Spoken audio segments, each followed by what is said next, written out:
Bonjour et bienvenue en Phénomène d'échangeant, GCH200. Aujourd'hui, le chapitre 7, où l'on va traiter des bilans macroscopiques dans des écoulements. OK? L'écoulement isotherme. Pas des bilans différentiels. Eh oui, malheureusement, on ne fera pas d'équations différentielles. On va faire que des équations algébriques. C'est malheureux, mais bon, c'est ça. On est rendu là. D'accord? Donc, allons-y dans le chapitre 7. Je vous fais un résumé sur le notebook de ce qu'il y a dans le livre, dans la section 7.6 principalement. Les bilans macroscopiques de quoi? Bilan de masse. OK? W, petit w minuscule, c'est kg par seconde, c'est un débit massique.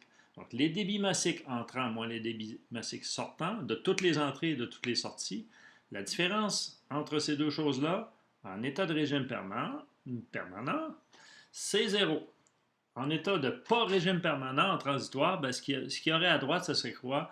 D de M sur dt, la variation de la masse dans le système en fonction du temps. Ça, vous avez vu ça en introduction au génie chimique. C'est pas compliqué, c'est la même chose. W, on le détaille comment? W, c'est quoi? C'est ρ Vs. Où ρ, c'est la densité sur les points d'entrée à la section 1. V, c'est la vitesse moyenne dans la section de l'écoulement. Et S, c'est la section. D'accord? Rho fois V, c'est des kilogrammes par mètre carré par seconde.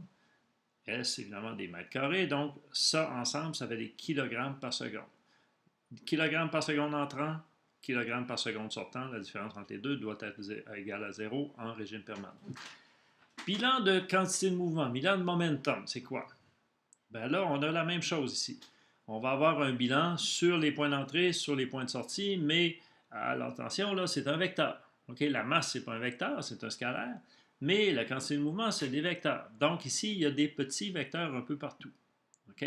G, c'est un vecteur. La force, ça va être un vecteur.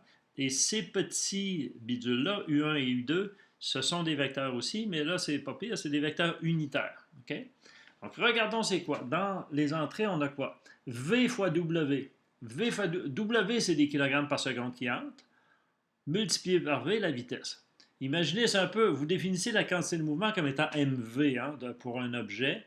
Ben là, ça devient évidemment kilogrammes par seconde multiplié par la vitesse. Donc, c'est un taux de quantité de mouvement qui entre dans l'objet. Okay? Donc, V fois W, c'est un taux de quantité de mouvement.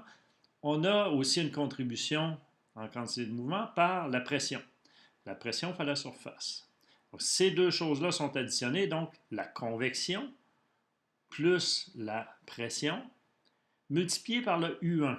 U1, en fait, ça va être quelque chose qui va être entre moins 1 et plus 1 parce que c'est un vecteur unitaire qui indique la direction de l'écoulement à la surface. Autrement dit, imaginez que ça, c'est une conduite et que X est dans cette direction-là. Si X est dans cette direction-là et que la vitesse au point 1 est dans cette direction-là, U1 est égal à 1. Okay? Si la vitesse est dans cette direction-là et que l'orientation de X est dans cette direction-là, ben U1 à ce moment-là serait moins 1. Okay? Donc, U1, on l'aligne avec X. Donc, ça va être plus 1 ou moins 1. Donc, ça pourrait être 0 aussi si la vitesse était dans cette direction-là. Hein? Okay? Si la direction de l'écoulement, par exemple, est verticale, si la vitesse de la direction est verticale et que l'on regarde la quantité de mouvement selon x, bien évidemment, à ce moment-là, U1 serait 0. D'accord? Donc, U1 et U2, c'est les vecteurs. Ça va être plus 1, moins 1, 0 ou quelque chose entre les deux s'il y a des angles là, pour tenir compte de l'orientation de l'écoulement par rapport à l'axe sur lequel on fait notre bilan. On va avoir une explication de ça, ça va être beaucoup plus clair. D'accord? Donc, ce qui entre moins ce qui sort. D'accord? Et bon, ben ça, c'est la quantité de mouvement qui est générée par la pression et par la vitesse. On a aussi la gravité qui agit. Hein? Donc, M, la masse totale dans le système, multiplié par G. Ben, si c'est horizontal puis G est vertical, ben là, ça va être 0. OK? Parce que G, c'est un vecteur. Gx, Gy, Gz.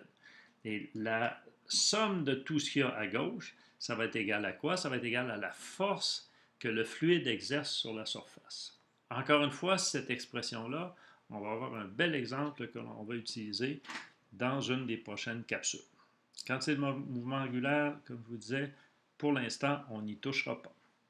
Donc, la prochaine capsule, parce que là, on va prendre pas mal de temps pour le faire, c'est le bilan d'énergie mécanique et on va arrêter pour l'instant et continuer à la prochaine.